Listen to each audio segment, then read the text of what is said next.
Meu povo, propaganda de margarina. Quem aqui já lembra dessas propagandas de margarina? Eu, de 76, assisti muita propaganda de margarina. Hoje tem menos, né? Hoje tem menos. É difícil a gente ter essa propaganda, mas a gente tem outras propagandas que às vezes têm essa mesma característica. O que era a propaganda de margarina? A propaganda de margarina é esse momento da família tomando café, geralmente café da manhã, né? E aí tem aquela jarra de suco de laranja bem amarela, um amarelo quase que corante, né? Todo mundo com aquela torrada e a margarina passando assim. Quem gosta de margarina? Quem gosta de margarina? Tenha coragem, tenha coragem. Eu amo margarina, meu povo. Eu não como mais não, mas eu gosto demais. Tem pessoal que não gosta, né? Eu prefiro manteiga. Eu prefiro 1000 vezes a margarina. Uma margarinazinha num pão é bom demais. Então aquela margarina derretendo na torradinha, o povo tudo sorrindo, servindo um ao outro assim, não é? É a propaganda que a gente chama de propaganda de margarina. E às vezes quando a gente vê uma cena assim, a gente diz, olha essa propaganda de margarina aí. E qual é a crítica que a gente faz? E a gente até usa esse termo de uma forma muito pejorativa. É como se nós estivéssemos dizendo assim, olha aí a família perfeita, olha aí olha como é fake. Nada a ver isso aí. Esse povo aí tudo incomoda a gente, não é nem a fartura não. O que incomoda a gente é aquele povo tão feliz tomando café da manhã. Né? Que você para assim e pensa assim, cara, lá em casa não é assim não. Lá em casa é o pão velho, né? A margarina no fundo do pote que você tem que usar é uma colherzinha pequena para conseguir tirar, porque na faca não tira mais. Né? É a manteiga dura tentando passar no pão, a manteiga na geladeira, tentando passar no pão e o pão esfarelando e você não consegue passar a manteiga direito. É um menino correndo com pão na boca, né? O outro agarrado numa peta, sujando a mesa, né? Tipo assim, a gente diz assim, não, margarina, essa propaganda de margarina, isso daí não existe. E eu queria falar um pouco sobre isso, sabe, meu povo? Porque assim, eu concordo e eu entendo e eu sou um dos grandes críticos dessa imagem de família perfeita. Eu sou um grande crítico disso, que eu acho que isso daí atrapalha muito a gente a entender quem nós somos e o que Deus quer fazer na vida da gente. Mas sabe de uma coisa? É muito legal esses momentos, margarina, sabe? E a gente precisa investir mais um pouco nesses momentos. Porque por vezes a gente vai para o exagero dizer, não, isso não existe, isso daí não tem como ser vivido, isso daí é todo dia não. Mas será que a gente desistiu do nosso momento margarina na vida da gente? Será que a gente não pode investir um pouco mais em ter um momento em família, sentado à mesa, que seja, não igual aquelas propagandas, mas que seja repleto de alegria, de encontro, de abraço? Será que a gente precisa desistir disso só porque está sendo estampado uma realidade quase que plastificada, né? Uma realidade que não é verdade? A gente precisa desistir de viver esses momentos? Não. Então, se por um lado nós fazemos críticas a essa propaganda de margarina, porque ela gera nas pessoas, né, uma falsa ideia de que a vida é sempre assim, e a vida não precisa e nunca será sempre assim, mas nós podemos sim lutar para que o nosso momento à mesa, como família, ele seja um momento gostoso, ele seja um momento alegre, ele seja um momento, né, onde as pessoas estejam se relacionando, seja um momento de encontro. Nós não podemos desistir disso. Existe uma pirâmide chamada Pirâmide das Necessidades de Maslow. E quando ele fala dessa pirâmide, foi quem começou a tentar organizar as questões das necessidades do ser humano. Ele coloca na base da pirâmide as necessidades fisiológicas, né? Depois de segurança, necessidade social. A fisiológica tem a ver com comida, com água, né? Com abrigo, com descanso. A de segurança tem a ver com saúde, com família, com segurança física. A social com amor, amizade, família, comunidade. A estima com reconhecimento, status, autoestima. E aí eu pergunto para vocês, a mesa da nossa casa supre qual necessidade? A mesa da nossa casa supre qual necessidade? Eu imagino que de cara a gente olha para a base da pirâmide e diz, a mesa da nossa casa supre as necessidades básicas, fisiológicas, físicas, de alimentação. Mas A mesa não fala só sobre isso. E não supre só isso. Mas poderíamos dizer que o nosso momento à mesa, ele supre necessidades que estão para muito além das nossas necessidades. Deveria suprir necessidades que estão para muito além das nossas necessidades físicas. Quando a gente fala de segurança, vem saúde, família. Então parece que você vai subindo na pirâmide e vai falando de amizade, de amor, de família. A mesa é lugar de tudo isso. A mesa não é um lugar simplesmente de nós alimentarmos o nosso corpo, mas a mesa deve ser um lugar de nós nos encontrarmos e suprirmos necessidades que estão, na minha ótica, para toda esta pirâmide. Porque a mesa não é um lugar simplesmente do pão. A mesa é o lugar do abraço, é o lugar do encontro, é o lugar de muita coisa. Na verdade, quando nós nascemos e nós vamos para a amamentação, e alguns aqui amamentaram, outros não, mas todos tiveram uma experiência com alguém na comida. A amamentação fala sobre o quê? Só sobre suprir necessidade física? Não. Então parece que para a gente nunca o comer foi só comer. Nunca o se alimentar foi só se alimentar. Ele sempre esteve muito associado aos nossos afetos, à construção da nossa autoestima, à construção dos nossos vínculos afetivos. Independente de você ter amamentado ou não, tá? Eu já amamentei meus filhos com mamadeira. Com mamadeira. Né? De pegar uma madeira e estar naquele momento acariciando, depois colocando para rotar. Não tem um ritual, né?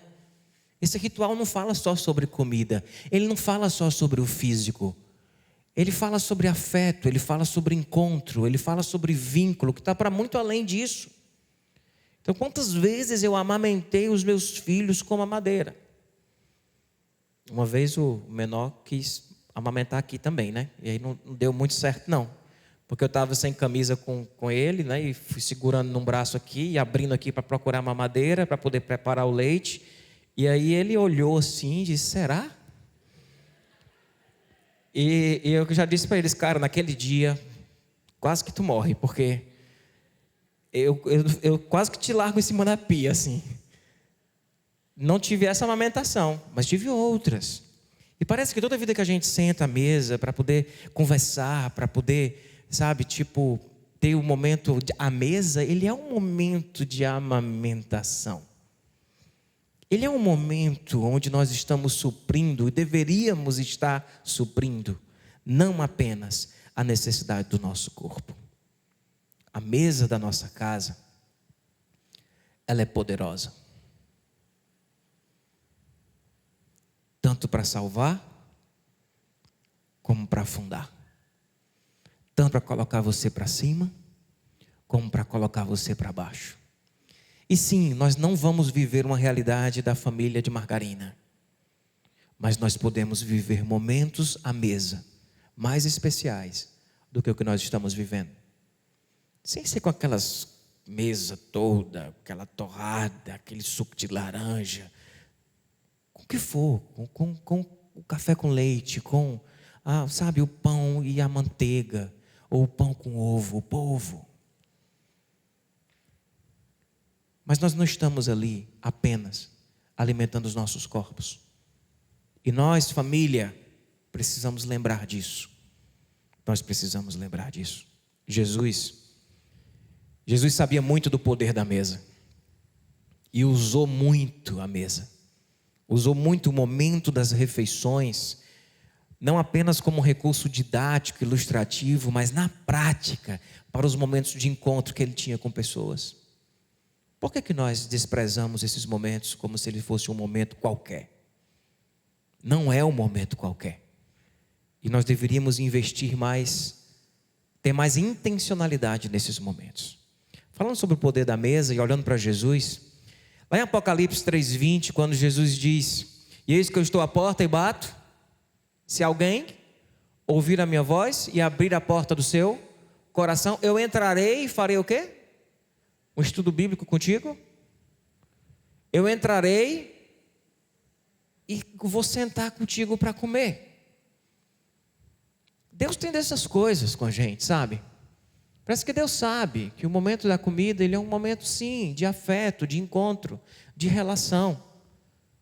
Quando Jesus estava caminhando com os discípulos no caminho de Emaús, e Jesus está ali ressurreto, os discípulos sem reconhecer Ele, e Ele contando as histórias de como que desde Moisés, né, de Abraão, de todas as escrituras, a Bíblia falava sobre Ele, conversando. Tem uma hora que eles vão se despedindo e os discípulos dizem: vem com a gente. Aí Jesus parece que diz assim: é agora.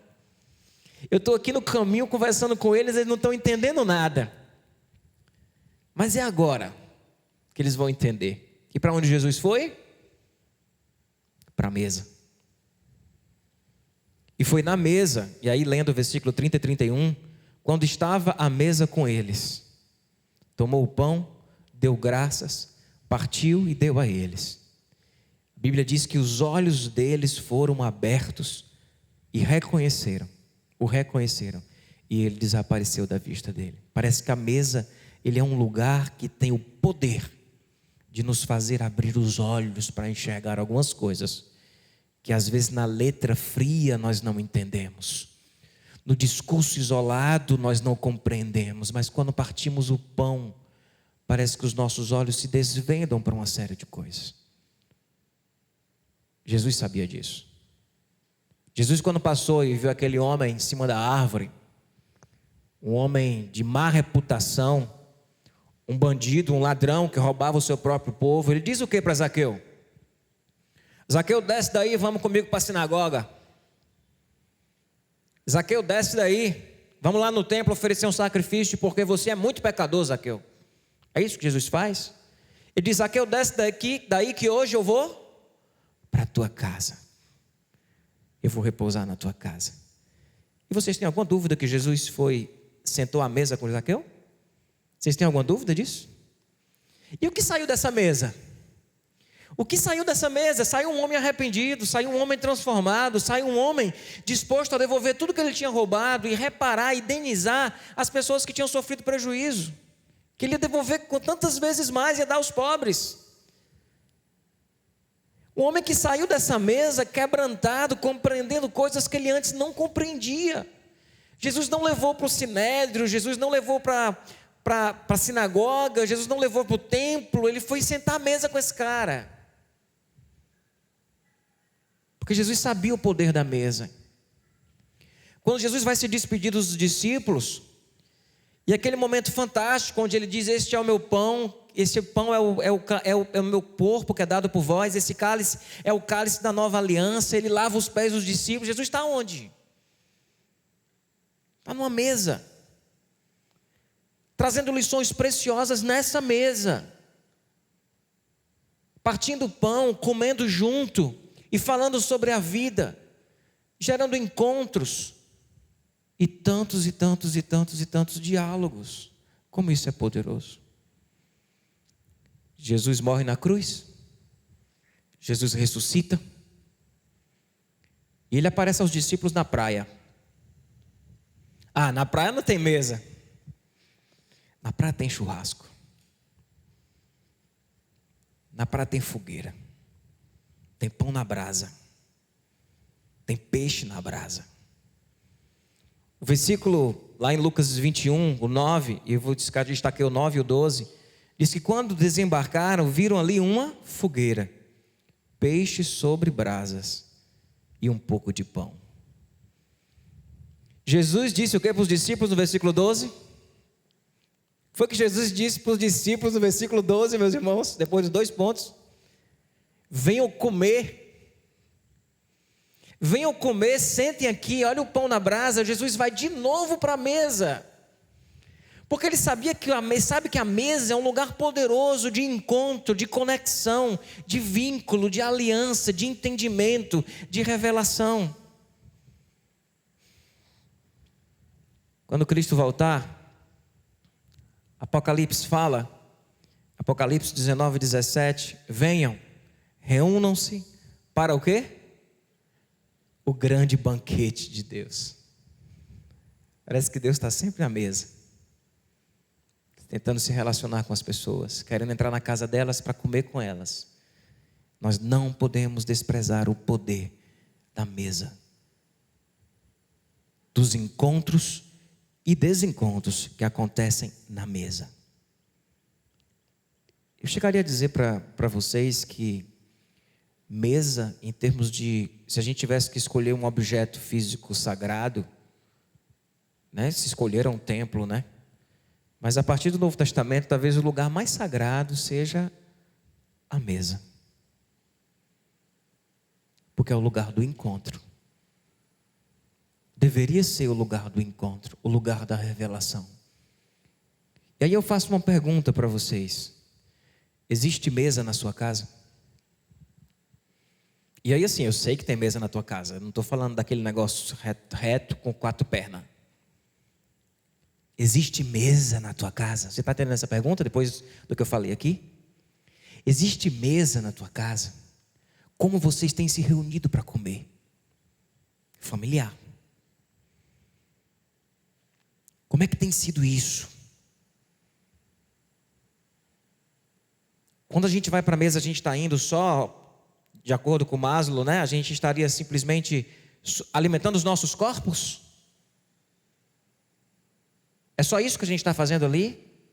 Ou a gente está compreendendo que aquilo ali fala sobre muito mais das nossas relações, das nossas vivências, dos nossos encontros? Como é que está a mesa na tua casa? Existe mesa na tua casa?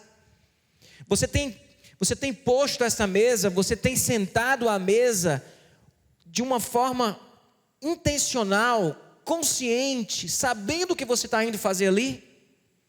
Ou você senta, come e depois briga para saber quem vai lavar? A mesa da nossa casa, ela pode se transformar em um lugar hostil. A mesa pode ser um lugar hostil e nós não devemos permitir isso. De que a mesa da nossa casa se transforme num lugar hostil. A mesa não deve ser um lugar onde nós estamos focados em resolver os problemas, em corrigir as pessoas, em estarmos resolvendo o que não deu tempo de resolver no expediente. É hora de se desligar disso. O foco ali não que você não possa corrigir, mas o foco não é esse. Eu lembro quando eu era pequeno, que eu ia para a casa da minha avó, e o meu avô sempre era muito brincalhão. Mas minha avó, quando sentava na mesa, ela ficava muito ocupada em corrigir a gente na nossa postura, na maneira como a gente comia, na maneira como a gente pegava no garfo. Eu ia trocar um garfo com a faca assim, um pelo outro, aí não podia colocar o cotovelo na mesa, né? E aqueles momentos da minha infância, momentos que eu lembro, e não era uma mesa que eu tinha prazer em estar. Porque essa mesa estava focada em formatar o outro, em corrigir o outro. Ela não estava focada na relação em si. Depois, eu tive vários momentos maravilhosos com essa minha avó, né, e consigo me lembrar da quiabada que essa minha avó fazia. Minha avó está viva ainda, em 96 anos. Consigo lembrar do doce de mamão da vovó. Eu tive depois de adulto, mas na infância essa experiência foi complicada. Depois não. Depois eu tive outros momentos com ela. Mas estou só dando um exemplo. Quando nós usamos a mesa como lugar para corrigir, um lugar para poder fazer o checklist. Quando nós usamos a mesa como lugar, a gente vai transformando esta mesa que deveria ser um lugar de encontro, de prazer, num lugar hostil. Quando o celular domina a gente, aí o Bauman no Amor Líquido, ele traz uma frase muito interessante, quando falando sobre o celular. Ele diz: aos que se mantêm à parte, os celulares permitem permanecer em contato. Aos que permanecem em contato, os celulares permitem manter-se à parte. Ou seja, você está longe, o celular te aproxima. Você está perto, o celular te distancia. E a gente tem que cuidar disso. A gente tem que cuidar disso na nossa casa. A nossa mesa precisa ser um lugar onde nós estamos focados no outro, onde nós estamos nos relacionando com o outro. Pode ter correção? Pode, mas se for exagerado, vai virar um lugar hostil. Pode ter um momento ali onde a gente está alinhando alguma coisa mais séria? Pode, mas se for sempre assim, vai virar um lugar hostil. E quando eu pergunto se tem mesa na sua casa, Sabe, eu não estou falando simplesmente da mesa, mas do que isso representa. Na pandemia, primeiro lockdown, nos lockdowns que a gente teve, né? E a gente ficou um tempo sem nem pedir nada de iFood lá em casa. Em 2020, na primeiro lockdown. E a única coisa que a gente fazia era meter todo mundo dentro de um carro e ir para o drive do McDonald's. Era a nossa mesa. Quanto maior tivesse a fila, melhor.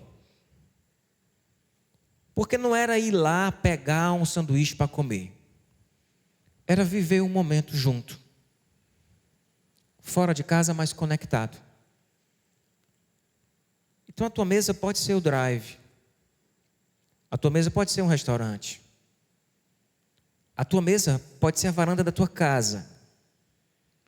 Mas é importante que esta mesa exista, que ela exista com a intenção de conectar pessoas e de se relacionar. Isso foi algo que marcou a nossa pandemia. Teve um dia que a gente comprou e a gente foi lá para a beira-mar, dentro do carro, para comer todo mundo junto e conversando. E até hoje a gente tem um pouco ainda esse hábito, um hábito que inclusive eu preciso abandonar. A mesa pode ser um lugar hostil. Não permita que a sua mesa vire um lugar hostil na sua casa. Faça uma autoanálise sobre isso. Pense nisso. Que lembranças você tem? Quais são as memórias que você tem sobre a mesa? Quais são as lembranças? Pensa na tua infância. Você consegue lembrar daquela comida que alguém fazia para você? Você consegue lembrar? Eu consigo lembrar de algumas coisas. Porque esse momento da mesa, ele não é um momento qualquer. Eu lembro da galinha cozida da minha avó Nazaré. E a minha avó já é avançada de idade, eu dizia, alguém aprende a fazer essa galinha da vovó? Aí ninguém aprendeu, né? Ou até aprendeu, mas é porque a vovó fazia com couro. E o pessoal hoje quer fazer a galinha sem couro. Sem couro não vale. Tem que ser com couro. A vovó fazia uma galinha, eu lembro do aniversário meu, que eu dizia, meu filho, você quer o quê? Eu dizia, vó, eu quero uma galinha cabidela. E eu lembro que a minha avó fez uma galinha cabidela para eu comer no dia do meu aniversário. Eu sentei, comia galinha cabidela com arroz. Hoje de manhã eu ganhei uma galinha cabidela, vocês acreditam? E o irmão que terminou o culto dizer, pastor, eu encomendei uma galinha cabidela. Mas depois lembrei que ninguém lá em casa gosta. Ele disse, olha como eu estou ficando doida encomendando essa galinha cabidela. Eu disse, tá não, minha irmã, você não está ficando doida não. Deus estava mandando ela para mim. Mas amanhã eu vou comer essa galinha cabidela e ela me lembra sobre a minha avó. Traz lembrança. E lembrança forte, de afeto, de encontro. Minha avó chegava para mim e dizia, meu filho, eu sentava para comer a tapioca e ela ficava do meu lado assim, dizendo, você vai comendo e eu vou fazendo. Meu Deus, isso é a alegria de um gordo, meu povo. A alegria de um gordo é de sentar no lugar, a pessoa dizer, tu vai comendo e eu vou fazendo. Eu disse, vó, pois manda ver. E ela era fazendo tapioca, jogando no meu prato, e eu comendo a tapioca. Ela, quer mais, meu filho? Eu disse, mais, vó. E não tinha esse negócio da avó. E vó é um negócio importante na vida de uma pessoa, né? Porque pai e mãe, os pai e mãe são tudo neuróticos, né? Tudo vai engordar, vai fazer mal. A avó não está nem aí. A avó quer o neto feliz. Então ela empurrou a tapioca. Ela disse, tá bom, quer mais, meu filho? Não tinha aquele negócio assim, não tá bom não. Não tinha isso não. Ela, quer mais? Quero. Fazia tapioca, colocava lá, a gente comia. Como a gente lembra disso? Eu lembro do bolo fofo da vovó. Isso é lembrança de família, isso é afeto. E eu queria dizer a você, meu irmão, minha irmã, construa memórias através da sua mesa. Não vá para a mesa distraído, como se você estivesse indo fazer qualquer coisa. Pastor, esse negócio aí não dá para fazer todo dia não, massa. Faz uma vez por semana. Mas separa o dia que a tua mesa vai ser diferente. Que a tua mesa não vai ser no meio do corre-corre. Que a tua mesa vai ter uma função relacional. Que a tua mesa vai assumir um papel, sabe, de protagonismo nessas relações.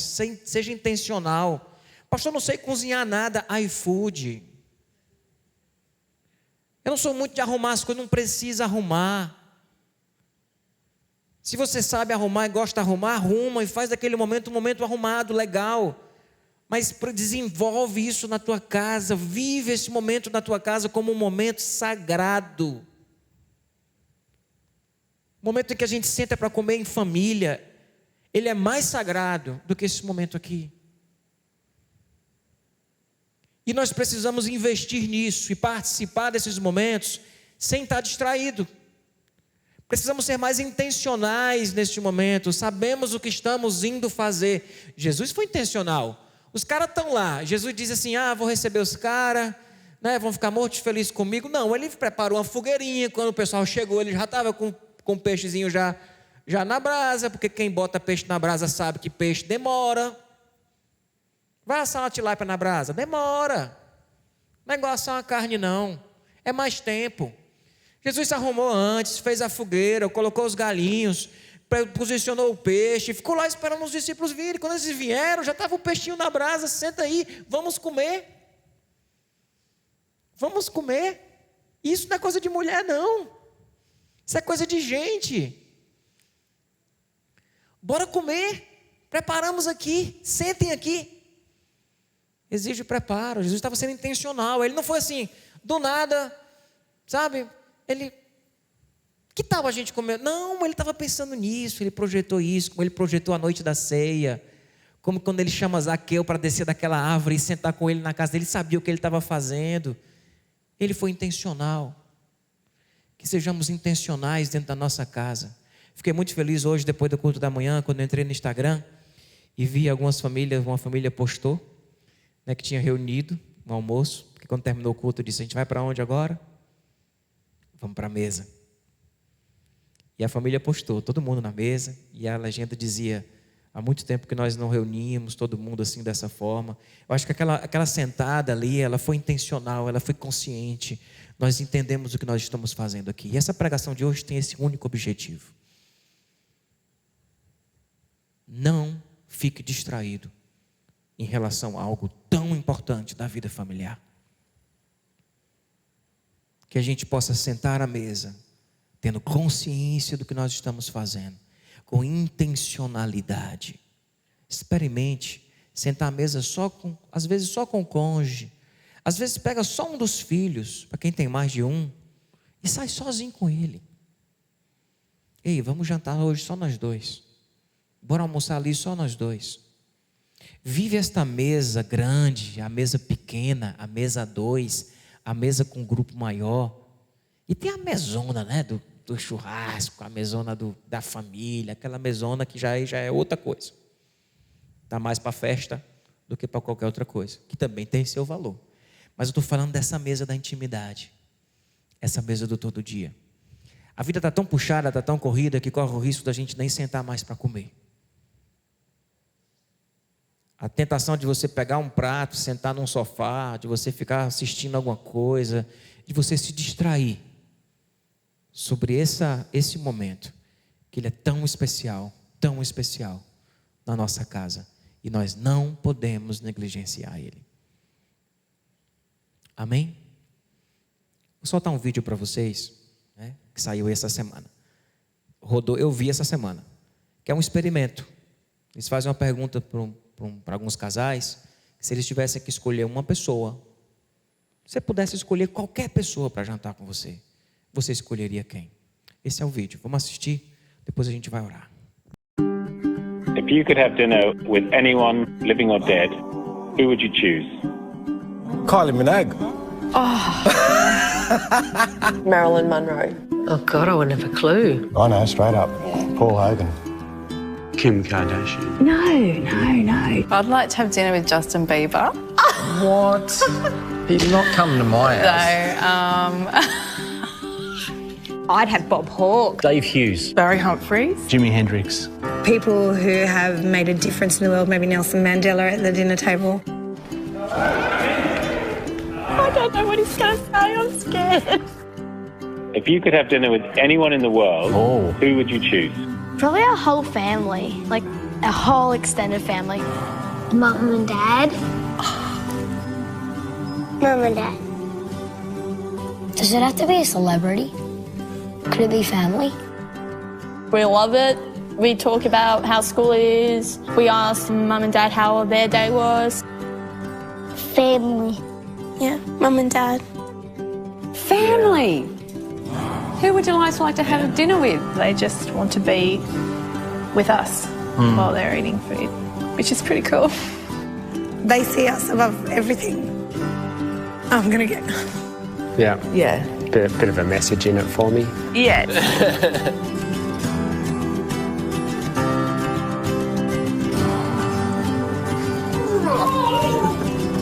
What are we having for dinner? Essa última frase, ele diz: vamos fazer o jantar ser importante. Na verdade, o jantar é importante. A gente aqui não está percebendo. E a pessoa mais importante que nós poderíamos ter para jantar junto com elas são as pessoas da nossa casa. O problema, sabe qual é? É que a gente, pelas todos os dias, nós paramos de valorizar. A gente se acostuma.